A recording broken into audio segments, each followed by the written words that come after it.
Hello everyone, I'm John Eggins.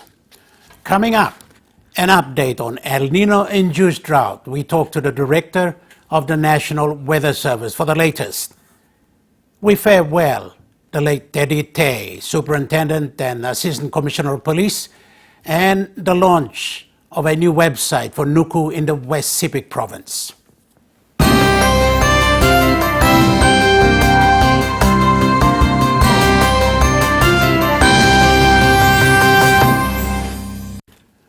The El Nino-induced drought continues to play havoc with the lives of men and women across Papua New Guinea. We caught up with Samuel Maya of the Papua New Guinea National Weather Service and learn of what's coming ahead in the months and days. Thank you, Sam Maya, for coming onto the program again. We did this last time. We're doing it again. Last time it was frost, dry, now it's wet. Tell us about it. We're into a different period. Well, back in, I think it's July, August, we announced that over the next 4 months, Yes. we'll be experiencing very dry conditions and also frosty conditions as well. And that's the manifestation of the fact that the country was in El Nino. So now we have come to the end of December, we are in January now. The monsoons have come. That's what we had in mind. That's why we predicted the 4 months. Yes, and your predictions are spot on. The rains in Port Moresby, rains in parts of the highlands, particularly in Kandep and Tambul, where the frost have hit. So that's good news, obviously. Yeah, the high altitude areas, obviously. But I think for the country need to be told that the frost and the dry conditions are now history. Okay. Yeah. Oh, so that is good news for the Kandeps and the Tambuls. Yeah. And so over the next 4 months, we will experience more rain. Yeah, but of course, like anything, it's going to be in a kind of A pattern? yeah, wave yeah. kind of pattern. We might have a very wet January, followed by a relatively dry February, and then a very wet March, that kind of thing. Yes, yes. Okay, there are positives and negatives for that. With that, the good is that, of course, the crops will come up, Siranuma Dam will fill up, Yonki will do likewise. That's all the good stuff. Yes. Also the agriculture, of course. Yes, there will yes. be food now in areas that were experiencing this acute rainfall shortage over the Yes, last 4 yes. months. Yeah. And now that and also there's the negative that comes with a lot of rain, a lot of water, rivers are high. A lot of precautions people need to take. People, particularly those who live near the main rivers, the big ones. That's right. During the monsoons, what happens is that we have our oceans becoming very, very warm because the sun is now on our side. So there's a lot more heat in the ocean, a lot more moisture, a lot more instability. Sure. And so that's the thing that produces the strong winds. In the most extremist case, then you have the tropical cyclones. Right. But in Papua New Guinea, we tend to be slightly off outside the main tropical cyclone belt. We experience about one tropical cyclone on average. But we do get strong winds, though. I mean, particularly Alatau and parts of the New Guinea Islands are hit sometimes with strong winds and catastrophe as well. Yeah, definitely. The thing about tropical cyclones is we define them as where the eye is. Okay, the eye of the cyclone. Yeah, that's right. That's what we mean. But very rarely do we tell the public that, of course, there are those surges. Okay. So over the next 4 months, there will be instances that we will be having tropical cyclones. If we are lucky, we will have one in our area of responsibility. Right. But if it's out of us, maybe in Australia or down in the Solomons or Vanuatu, we will still experience the surges. So to us, I mean, to the public, they don't distinguish whether it's surge. They just see experience winds. Yes. Yeah, so we will definitely have those. That's why we have been announcing that the country should watch out for strong winds, Yes. especially over the next 4 months. Yeah, particularly for fishermen in this case, and a lot of the coastal provinces, people depend on fish. Yes. The thing with this time around, with climate change and global warming, Yeah. you realize that in November, despite our prediction of very dry conditions, there was still some rainfall.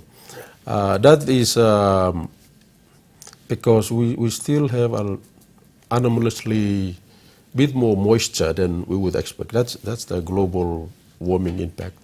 So even during this monsoon season, we think there should be an element of anomaly, that extra. Yeah, yeah.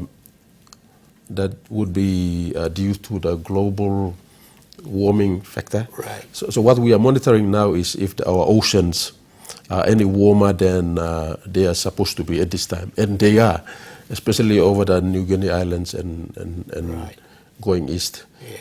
And so what will what may happen is for that anomaly to be removed, there are only two ways you remove the anomaly, and that's through either heavy rains resulting in flooding and strong winds, or a tropical cyclone. I see, I see. And some of our New Guinea Islands, provinces or islands on their own, are in the path of those extremes of weather.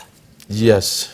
Unfortunately, with global warming, what may happen is PNG being the warm pool, and if there's an equitable distribution of that. PNG being a warm pool. Warm pool. Okay, tell us, what Yes. does that mean? Okay, Papua New Guinea is surrounded by the warmest oceans anywhere in the world. Okay. Wow. Yeah, yeah, and so according to global climate, PNG is the engine room for global climate. Actually, ENSO is the movement of that warm sea surface eastwards towards Central Pacific and So we become South like a America. guinea pig, a reference point, I suppose, for people studying weather or consequences. That's right. What starts here in PNG actually ends up affecting the climate of the rest of the world. So Well, I didn't know that. I mean, there we are. But, okay, given this scenario, this situation that we are in, are we equipped, are you equipped to monitor and make predictions of what might happen? We got the necessary apparatus to monitor all these things? I think in terms of the theory, we have the human resources. Okay. Not equipment then? Equipment to ground truth we don't have. But we do have the models. Fortunately for us, we are very close to Australia. We are linked to the United States. Okay. So you communicate with each other on this all the pretty time? much, yeah. Okay. Yeah. Particularly with volcanoes and things like that, you do have to communicate, I suppose. Well, with volcano, that doesn't fall within our mandate, but as a disaster hazard, Yes. I also tend to be the chairman of the National Disaster Awareness and Preparedness Committee, and that includes what do you call it, hazards of the geologic nature, Okay. and not just weather. So it's important for us to be aware of the risks, whether they are weather and climate hazards or geologic hazards. Okay. Is there anything we need to do as a country, given the unique situation we are in the world, I suppose, with hazard and Mother Nature's fury that throws at us? I think increasingly Papua New Guinea has that opportunity to become a country that is able to proactively monitor, and I firmly believe this is monitorable, this is predictable. At least we have the first guess in terms of La Nina and El Nino.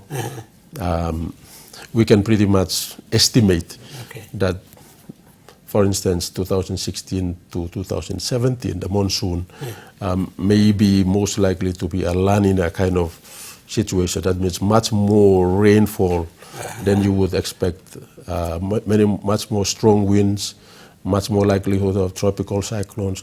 But that's not this over the next 4 months.